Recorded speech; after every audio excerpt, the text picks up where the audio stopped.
আসসালামু আলাইকুম রহমতুল্লাহি ওবরকাতুহু।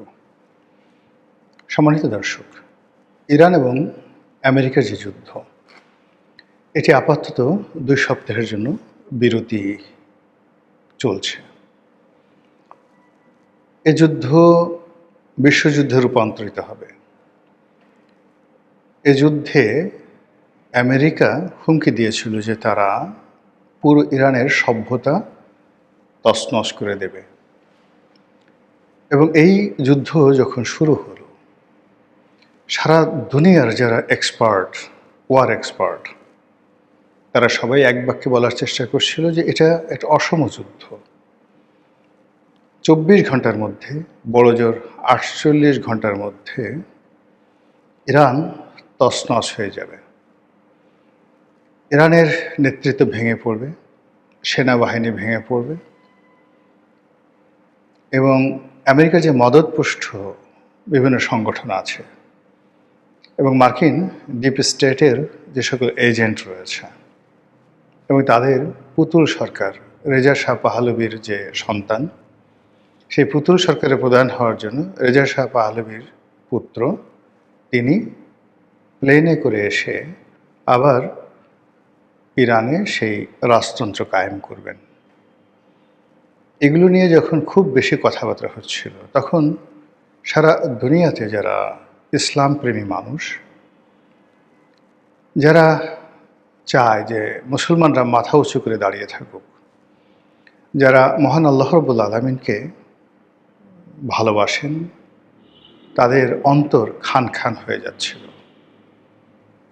এমনিতেই মুসলমান সম্প্রদায় মধ্যপ্রাচ্যের যে সকল আমেরিকার এজেন্ট রয়েছে, দালাল রয়েছে, যারা আমেরিকাকে ব্যবহার করে সে সকল দেশকে রীতিমতো পাপের স্বর্গরাজ্য বানিয়ে ফেলেছে।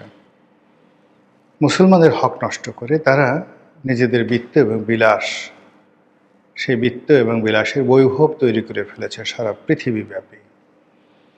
তাদের অর্থ দ্বারা, তেল বিক্রির অর্থ দ্বারা, যে তেল আল্লাহ রাব্বুল আলামিন তাদেরকে দিয়েছেন, সেই তেল বিক্রির অর্থ দ্বারা তারা ক্যাসিনো কিনেছে, 7 স্টার হোটেল কিনেছে, ইউরোপ আমেরিকার যে বড় বড় পলো গ্রাউন্ড, বড় বড় খেলার যে ক্লাবগুলো রয়েছে, সেগুলো তারা কিনেছে। আর ইউরোপ আমেরিকা থেকে প্রতি বছর বিলিয়ন বিলিয়ন ডলার নয়, শত শত বিলিয়ন ডলারের অস্ত্র তারা কিনে কেবলমাত্র আমেরিকা এবং ইউরোপকে খুশি করার জন্য। তো এদের ইসলাম বিরোধী কর্মকাণ্ড, খোদা বিরোধী কর্মকাণ্ড, এগুলো দেখে মানুষ এদের সবাইকে সেই যে সীমার, কারবালার ময়দানের যে সীমার, কিংবা সীমারের যে বস ছিল ইয়াজিদ, তাদের সাথেও নিকৃষ্ট মনে করে। তো আমেরিকা যে যুদ্ধ করছিল ইরানের বিরুদ্ধে, সেই যুদ্ধে আমেরিকার সে সকল পোষা প্রাণীগুলো, তারা তাদের অর্থ, তাদের রাজভাণ্ডার সব কিছু উজাড় করে দেওয়া হয়েছিল ইরানকে মাটির সঙ্গে মিশিয়ে দেওয়ার জন্য। অন্যদিকে সারা দুনিয়ার মজলুম মুসলমান, মুমিন এবং মুত্তাকি, এরা সবাই ইরানের জন্য দোয়া করেছে। ইরান শিয়া নাকি সুন্নি নাকি কাদিয়ানি, এ সমস্ত চিন্তা আসেনি। একটা ঐতিহ্যবাহী মুসলিম রাষ্ট্র, সেই রাষ্ট্রের উপর জুলুম চলছে, এটা নিয়ে মানুষের মনে বেদনা ছিল। সেই বেদনার ধারাবাহিকতায় সারা দুনিয়া যে যাই বলুক না কেন, এই মানুষগুলো সবসময় দোয়া করেছে, সামাজিক মাধ্যমে তারা আওয়াজ তুলেছে এবং ইরানের বিজয় প্রার্থনা করেছে। আর ইরানের যে কোনো সফলতা দেখলে চিৎকার করে উল্লাসে তারা ফেটে পড়েছে। আর এই দলের মধ্যে বাংলাদেশে আমি ক্ষুদ্র পরিসরে হলেও সবসময় দাঁড়িয়েছিলাম এবং এখনও আছি। যুদ্ধবিরতি হয়েছে, ইরান বলছে এটি ইরানের বিজয়, আমিও বলছি এটি ইরানের বিজয়। এজন্য সবার আগে মহান আল্লাহ রাব্বুল আলামিনের কাছে কৃতজ্ঞতা জানাচ্ছি, আল্লাহকে ধন্যবাদ জানাচ্ছি এবং আপনাদের সবাইকে নিয়ে বলছি আলহামদুলিল্লাহ। আবার বলছি, আলহামদুলিল্লাহ, রব্বানা লাকাল হামদ, হামদান কাসীরান তয়্যিবান মুবারাকান। আবারও বলছি, সুবহানাল্লাহি আলহামদুলিল্লাহ, সুবহানাল্লাহি আলহামদুলিল্লাহ, লা ইলাহা ইল্লাল্লাহু আল্লাহু আকবার ওয়ালিল্লাহিল হামদ। লা ইলাহা ইল্লাল্লাহু ওয়াহদাহু লা শারীকা লাহু, লাহুল মুলকু ওয়া লাহুল হামদ ওয়া হুয়া ইউমীত ওয়া হুয়া আলা কুল্লি শাইইন কাদির। হে আল্লাহ, তুমি সারা দুনিয়ার মুসলমানদেরকে কবুল করো, ইরানকে কবুল করো। আমরা আমাদের কুকর্মের দ্বারা যে রাজত্ব তুমি আমাদেরকে দিয়েছিলে, 1000 বছর আমরা পৃথিবী শাসন করেছি, আমরা যে রাজত্ব হারিয়ে ফেলেছি, আল্লাহ তুমি আমাদের চরিত্র ভালো করে দাও, হেদায়েত দান করো, আর আমাদের হাতে আবার সেই রাষ্ট্র ক্ষমতা, সেই পৃথিবীর রাজত্ব আল্লাহ তুমি ফিরিয়ে দাও, এবং ইরানের মাধ্যমে সেটা শুরু হোক। শৈশব থেকে আল্লাহর প্রতি আমার অসাধারণ বিশ্বাস। হযরত ইয়াহিয়া আলাইহিস সালাম, তার যখন জীবন শেষ, হযরত জাকারিয়া আলাইহিস সালাম, হযরত জাকারিয়া আলাইহিস সালাম তার জীবন শেষ, মৃত্যু সমাগত, বৃদ্ধ হয়ে গেছেন। তখন তিনি আল্লাহর কাছে বললেন যে, হে আল্লাহ, আমি তো তোমাকে ডেকে কখনো বিফল মনোরথ হইনি, কখনো ব্যর্থ হইনি। তারপর তিনি একটি সন্তানের জন্য ওই বৃদ্ধ বয়সে আল্লাহর কাছে দোয়া করলেন। দোয়া তো তিনি করেছেন, কিন্তু আল্লাহ রাব্বুল আলামিন যখন ফেরেশতা পাঠিয়ে তাকে সুসংবাদ দিলেন, তিনি আশ্চর্য হয়ে গেলেন যে হাউ ইট ইজ পসিবল, এটা কি করে সম্ভব? আমি বৃদ্ধ এবং আমার স্ত্রী বন্ধ্যা।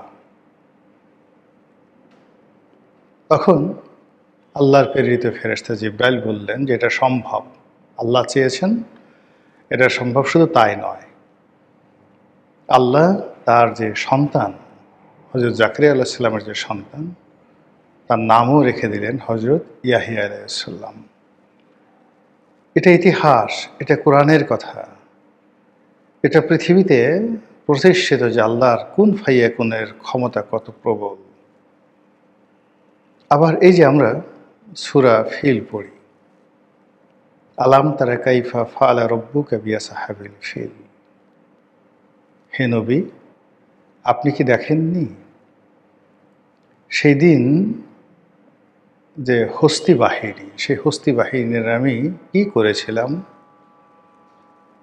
অর্থাৎ এই যে বাদশাহ আব্রাহা কাবা শরীফ ধ্বংস করার জন্য সুদূর ইয়ামেনের হাদ্রা মউত থেকে বিশাল এক বাহিনী নিয়ে তিনি মক্কাতে এলেন, কাবা শরীফ ধ্বংস করে দিবেন, লম্বা কাহিনী। এবং তার সেই বাহিনীর মধ্যে একটা হাতিও ছিল, এই জন্য ওটিকে বলা হয় হস্তি বাহিনী। মক্কা তখন একটা স্ল্যাম, একটা বস্তি, শহরের ছোট্ট একটা শহর, রাজত্ব করে কুরাইশ বংশ, বনু হাশিম, বনু মাইয়া, আর আরও 10-12টা গোত্র সেখানে আছে। বড় জোর 4 থেকে 5 হাজার নারী পুরুষ ওই শহরে তখন বসবাস করেন। সেখান থেকে আরেকটু এগিয়ে তায়েফে কয়েকটি গোত্র আছেন, এরকম একটা এলাকা। তো মক্কাতে যুদ্ধ করার যে সামর্থ্যবান লোক, সাকুল্যে ছিল সেই 500 থেকে 700। ঠিক সেই সময়টাতে হাজার হাজার বাহিনী আধুনিক অস্ত্র শস্ত্র নিয়ে, ঘোড়া নিয়ে, হাতে নিয়ে যখন একজন বাদশাহ এলেন, তখন সে তার সঙ্গে যুদ্ধ করার মতো শক্তি, সামর্থ্য, অস্ত্র কিচ্ছু মক্কাবাসীর হাতে ছিল না। তারা ভয়ে শহর ছেড়ে পালিয়ে গেলেন। তো এই অবস্থাতে আব্রাহা অহংকারী হয়ে সে যখন বিনা বাধায় বাইতুল্লাহ শরীফ খানায়ে কাবা ধ্বংস করতে গেলেন, তখন হাজার হাজার আবাবিল পাখি আকাশে আসলো। ছোট ছোট পাখি, চড়াই পাখির মতো পাখি, এবং তারা মটরশুঁটির দানার মতো ছোট ছোট পাথর, সেই পাথর নিয়ে উড়তে থাকলো। এবং আব্রাহার যে সৈন্য এবং হাতি, সেই সৈন্য এবং হাতির মাথার উপর সেই পাথর তারা বর্ষণ করল। ইট ওয়াজ জাস্ট লাইক বুলেট। ওই পাথর তাদের মাথা দিয়ে শরীরের ভিতরে ঢুকে গেল এবং স্পট ডেথ সঙ্গে সঙ্গে। আজকের যে আধুনিক প্রযুক্তি তখন ছিল না। আপনাকে যদি একটি AK-47 দিয়ে আপনার মাথায় গুলি করা হয়, কিংবা ধরুন সবচেয়ে পাওয়ারফুল অস্ত্র দ্বারা 9mm যে পিস্তল রয়েছে, সেই পিস্তল দ্বারা একেবারে মাথার সঙ্গে ঠেকিয়ে যদি গুলি করা হয়, আপনার যে অবস্থা হবে ঠিক সেই অবস্থা আব্রাহার বাহিনী হলো। এবং সেই ঘটনা ঘটিয়ে আল্লাহ তার নবীকে জানিয়ে দিলেন। নবী তখন মাতৃগর্ভে। এই ঘটনা যখন ঘটে, নবী তখন মাতৃগর্ভে। আয়াত নাজিল করে আল্লাহ বলে দিলেন যে, হে নবী, আপনি কি দেখেননি? আলাম তারা কাইফা ফাআলা রাব্বুকা বিআসহাবিল ফিল, আপনি কি দেখেননি সেই দিন সেই হস্তি বাহিনীকে আমি কি করেছিলাম?